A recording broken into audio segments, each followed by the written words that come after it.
Friends, இன்றைக்கி நம்ம என்ன ரெசிபி பார்க்க போகிறோம்னு பார்த்தீங்கன்னா பீன்ஸ் வால்நட் கிரேவி இதுதான் ரெடி பண்ண போகிறோம். டிஃப்ரெண்ட்டாகவும் ஹெல்த்தியான ரெசிபி இது சப்பாத்தி, இட்லி, தோசை, ரைஸு கூட இது நல்ல காம்பினேஷனாக இருக்கும். வாங்க இந்த ரெசிபி எப்படி செய்யலான்னு பார்க்கலாம் வாங்க. ஃப்ரெண்ட்ஸ், இன்றைக்கி நம்ம ஒரு டிஃப்ரெண்ட்டான ஒரு கிரேவி செய்ய போகிறோம். அது எதுலன்னு பார்த்தீங்கன்னா பீன்ஸில் ஒரு டிஃப்ரெண்ட்டான ஒரு கிரேவி பண்ண போகிறோம். ஃபஸ்ட்டு அதுக்கு ஸ்டீம் பண்ணிக்கலாம்.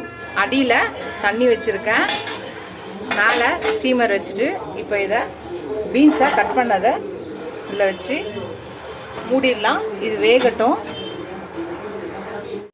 அந்த பீன்ஸ் வேகிறதுக்குள்ளே இதுக்கு ஒரு அரைக்கணும். அதுக்கு ஒரு மிக்ஸி ஜார் எடுத்துக்கலாம். அதுக்கு வெங்காயம், ஒரு பெரிய வெங்காயம் 2 போட்டுக்கலாம்.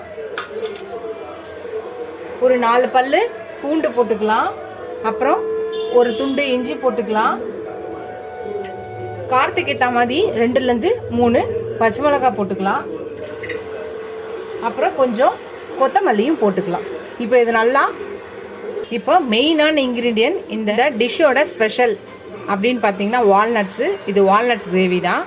ஸோ நீங்கள் டயட்டில் எப்படி வால்நட்ஸை சேர்க்குறதுன்னு நினச்சிங்கன்னா இந்த ரெசிபியை கண்டிப்பாக ட்ரை பண்ணுங்கள். இப்போ வால்நட்ஸும் போட்டாச்சு. இப்போ இதையும் சேர்த்து நல்லா தண்ணி ஊற்றி பேஸ்ட்டாக அரைச்சி எடுத்துகிட்டு வந்துடலாம். நம்ம பீன்ஸை ஸ்டீம் பண்ணி வச்சாச்சு, பேஸ்ட்டாக அரைச்சி வச்சாச்சு. ஒரு பேன் எடுத்துக்கலாம். இப்போ கொஞ்சம் எண்ணெய் ஊற்றிக்கலாம். எண்ணெய் ஊற்றியாச்சு.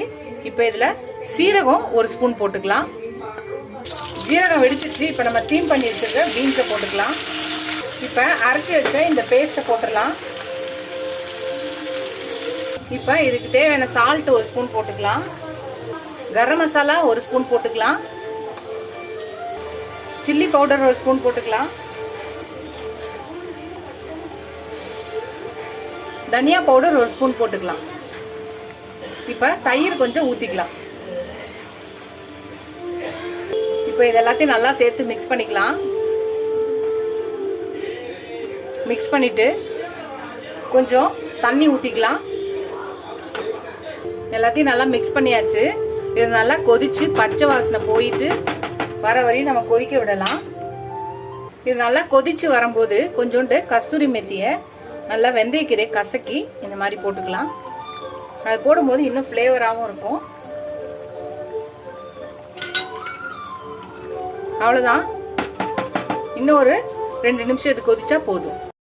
ஃப்ரெண்ட்ஸ், அவ்வளோதான், நம்மளோட பீன்ஸ் வால்நட் கிரேவி ரெடி ஆயிடுச்சு.